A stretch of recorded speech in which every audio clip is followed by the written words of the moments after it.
Hi అండి, అందరికీ నమస్కారం. Welcome to our channel. ఈరోజు కూడా నేను మరో మంచి వీడియోతో మీ ముందుకు వచ్చాను. అయితే వీడియోలోకి వెళ్ళే ముందు ఎప్పట్లాగే నాదొక చిన్న రిక్వెస్ట్ అండి. నా ఛానల్ని కొత్తగా చూస్తున్నట్లయితే తప్పకుండా సబ్స్క్రైబ్ చేసుకోండి. అలాగే వీడియోని ఎక్కడ స్కిప్ చేయకుండా పూర్తి వరకు చూసి నచ్చినట్టయితే ఒక లైక్ చేసి మీ ఫ్రెండ్స్ అండ్ ఫ్యామిలీ మెంబర్స్కి షేర్ చేయండి. ఇక వీడియోలోకి వెళ్ళిపోదాం. ఆషాఢం వచ్చిందంటే చాలు చాలామంది గోరింటాకు పెట్టుకోవాలి, ఆషాఢంలో గోరింటాకు పెట్టుకుంటే మంచిది అని ఇలా చాలా రకాలుగా చెప్తూ ఉంటారు. అయితే అతివలకు గోరింటాకు అంటే ఎంతో ఇష్టం కదండి. అసలు ఆడవారు గోరింటాకు ఇష్టపడిన ఆడవారంటూ ఉండరేమో నాకు తెలిసి. పెళ్ళిళ్ళు, పండగలు, ఫంక్షన్లు ఇలాంటి సమయాల్లో మహిళల చేతులు రకరకాల డిజైన్లతో గోరింటాకుతో మెరిసిపోతూ ఉంటాయి. అయితే ప్రత్యేకంగా ఆషాఢంలో ఎందుకు పెట్టుకుంటారు, అసలు ఈ గోరింటాకు అనేది ఎలా పుట్టింది ఏంటి అనేది ఈరోజు మనం ఈ వీడియోలో తెలుసుకుందాం. అసలు గోరింటాకు చెట్టు పుట్టడానికి గల అసలు కారణం, అసలు గోరింటాకు చెట్టు అనేది ఎలా జన్మించింది అనేది ఈ కథలో తెలుసుకుందాం. గౌరీదేవి బాల్యంలో చెలువలతో వనంలో ఆటలాడే సమయంలో రజస్వల అవుతుందట.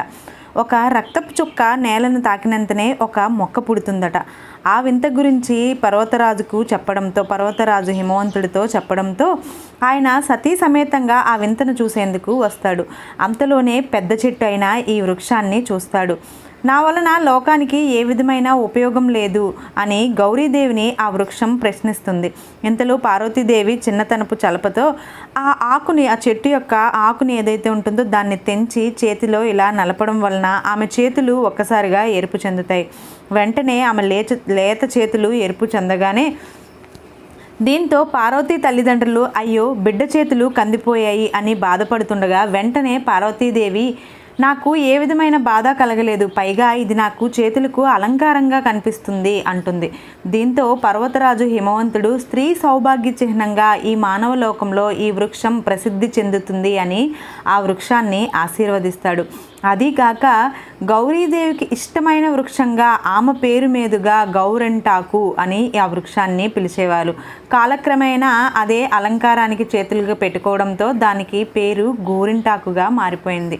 అంతేకాదు గౌరీదేవి నీ వర్ణం కాళ్ళు చేతులకు అలంకార వస్తువుగా ఉపయోగపడుతుంది కనుక అదే నీ జన్మకు సార్థకత అని ఆ వృక్షానికి వరం కూడా ఇచ్చింది. దీంతో అప్పటి నుంచి జనులు ఆ చెట్టు ఆకుల పసరుతో చేతులు కాళ్ళు అందంగా తీర్చిదిద్దుకునే అలంకార వస్తువుగా ఉపయోగించడం ప్రారంభించారు. ఈ విధంగా గౌరీదేవి నుంచి గోరింటాకు అనేది పుట్టడం జరిగిందట. అయితే అదే సమయంలో కుంకుమకు కూడా ఒక చిన్న సందేహం వస్తుందట. అయితే ఈ గోరింటాకుని నుదుటిన పెట్టుకుంటే మరి నా ప్రాధాన్యత తగ్గిపోతుందేమో అని భావిస్తుందట. వెంటనే పార్వతీదేవి గోరింటాకు నుదుటిన పెట్టుకుంటే పండదు, కావాలంటే పరీక్షించి చూడు అని కుంకుమ సందేహాన్ని నిర్మూలం చేస్తుందట. ఈ విధంగా గోరింటాకు అనేది పుట్టడం, ఉద్భవించడం అనేది జరుగుతుంది. అయితే ఆషాఢంలో గోరింటాకు పెట్టుకోవడానికి అసలు ముఖ్యమైన కారణం ఏమిటి అంటే ఆషాఢం ప్రారంభంతోనే వర్షాకాలం అనేది ప్రారంభమవుతుంది.